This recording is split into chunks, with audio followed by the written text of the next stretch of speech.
السلام علیکم۔ آج کل یہ جو ایک نئی ٹیکنالوجی آئی اور ایک نئی انوویشن ہوئی ہے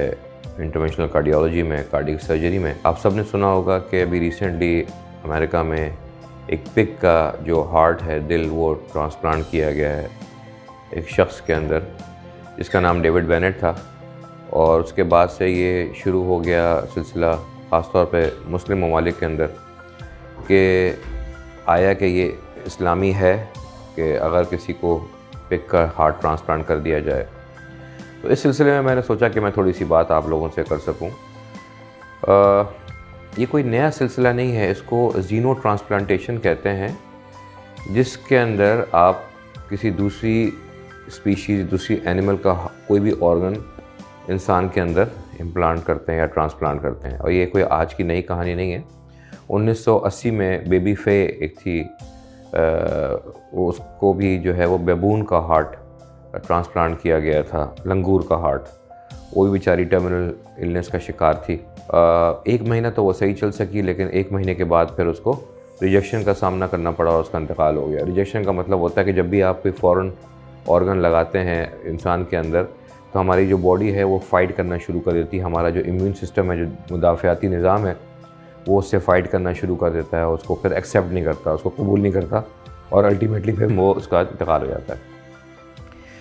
لیکن ریسرچ چلتی رہی، پھر ریسرچ نے یہ ثابت کیا کہ جو پگ کا ہارٹ ہے اس کی انیٹمی، اس کی فزیولوجی، اس کی شکل، اس کا سائز اور انسانی ہارٹ کا سائز تقریباً ایک جیسا ہے۔ پگ کے ہارٹ کے بھی 4 چیمبرز ہوتے ہیں، انسانی ہارٹ کے بھی 4 چیمبرز ہوتے ہیں۔ پگ کے ہارٹ میں بھی سیدھی طرف سے خون جو ہے پھیپھڑوں میں جاتا ہے، انسان کے دل میں بھی یہی صورتحال ہے۔ تو یہ جو شخصی جو مورفولوجیکل ریزمبلنس تھی، جو ایک جیسا میک اپ تھا، اس نے سائنٹسٹ کو سوچنے پہ مجبور کر دیا کہ کیوں نہ پگ کا ہارٹ انسان کو لگا دیا جائے۔ تو اسی وجہ سے ریسنٹلی یہ سرجری ہوئی مسٹر بینٹ کی، جو کہ 57 سال کے آدمی تھے اور ٹرمینل ہارٹ ڈیزیز کا شکار تھے، اور ان کو آلریڈی 6 ہفتے سے وہ اسپتال میں داخل تھے اور ایکمو مشین کے اوپر تھے، مطلب آرٹیفیشل ہارٹ لنگ ٹرانسپلانٹیشن کے اوپر تھے، اور کوئی راستہ نہیں تھا ان کو بچانے کا، کیونکہ جو کنونشنل ٹرانسپلانٹس ہوتے ہیں کیڈیورس کے، وہ اس کے لیے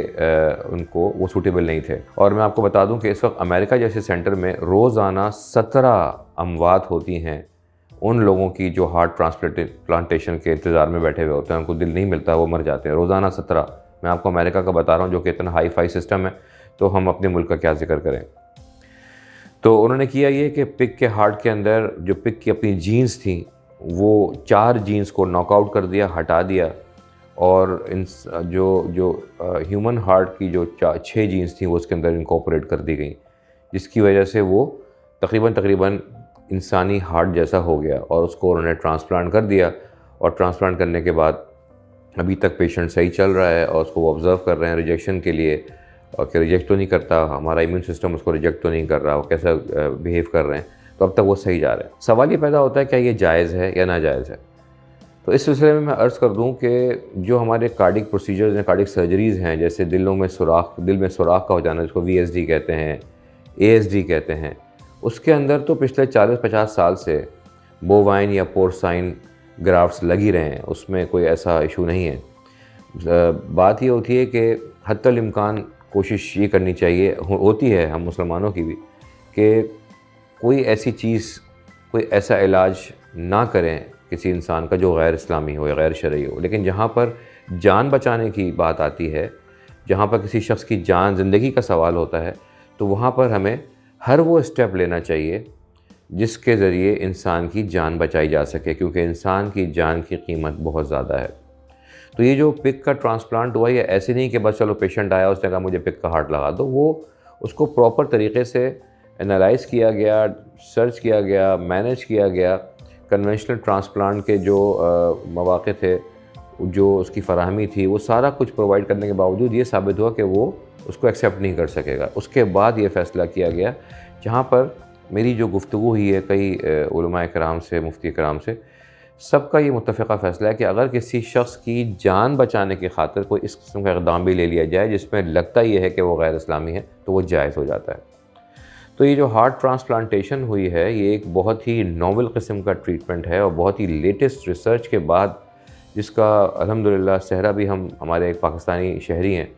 ڈاکٹر محی الدین، جو یونیورسٹی آف میریلینڈ میں پروفیسر آف سرجری ہیں، اور وہ کافی عرصے سے زینو ٹرانسپلانٹیشن کے اوپر کام کر رہے ہیں. ان کی یہ تحقیق تھی جس کو پروفیسر برٹلی نے، جو سرجن ہے، کارڈک سرجن، انہوں نے پرفارم کیا جا کے. تو پہلے تو مسکنسیپشن یہ تھا کہ ہمارے پاکستانی بھائی نے یہ سرجری کی، تو ہمارے پاکستانی بھائی نے سرجری نہیں کی، ان کی یہ تحقیق تھی. اور سرجن جو تھے، کارڈک سرجن، وہ پروفیسر برٹلی تھے، جو کہ یونیورسٹی آف میریلینڈ کے head of cardio thoracic surgery department ہیں وہاں پر. تو یہ جو پروسیجر ہوا ہے، اس کی جتنی تعریف کی جائے وہ کم ہے. اور اگر یہ پروسیجر کامیاب ہو جاتا ہے، جو کہ ہمیں اگلے چند مہینوں میں پتہ چل جائے گا کہ باڈی نے اس کو ہارٹ نے اس کو ریجیکٹ تو نہیں کیا، پک کے ہارٹ نے باڈی نے اس کو ریجیکٹ تو نہیں کیا، یا وائس ورسا، تو اس طرح کے بے شمار مریض جو کہ ڈیتھ بیڈ پہ لیٹے ہوئے ہیں، جو ہارٹ ٹرانسپلانٹ کے انتظار میں لیٹے ہوئے ہیں، جو 17 اموات روزانہ صرف امریکہ میں ہوتی ہیں ڈیلی، کتنی زندگیاں بچ سکتی ہیں اس سلسلے میں. تو میرے خیال سے، میرے اندازے کے مطابق تو یہ بہت ہی بہترین قدم ہے جو اس ریسرچ نے ثابت کیا ہے. اور جہاں پر جان بچانے کی بات آئے، وہاں پر ہمیں یہ نہیں دیکھنا چاہیے کہ یہ پک کا ہارٹ ہے، کسی چیز کا ہارٹ ہے، کیونکہ زندگی بچانا، حدیث شریف کے بھی الفاظ ہیں جس کا مفہوم ہے کہ ایک انسان کی زندگی بچانے کا مقصد گویا ایسا ہی ہے جیسے آپ نے تمام انسانیت کی زندگی بچائی، اور ایک شخص کو قتل کرنے کا مقصد ایسا ہی ہے جیسے کہ آپ نے تمام انسانیت کا قتل کیا ہو. تو یہ بڑا اچھا اقدام ہوا ہے ہماری کارڈیالوجی میں، کارڈک سرجری میں، جس سے ایک قیمتی جان بچ گئی، اور اس کے ذریعے ہمیں آگے بھی مواقع ملے، ہم ریسرچ کر سکیں کہ ہم کس طریقے سے اور لوگوں کی زندگیاں بچا سکتے ہیں. شکریہ.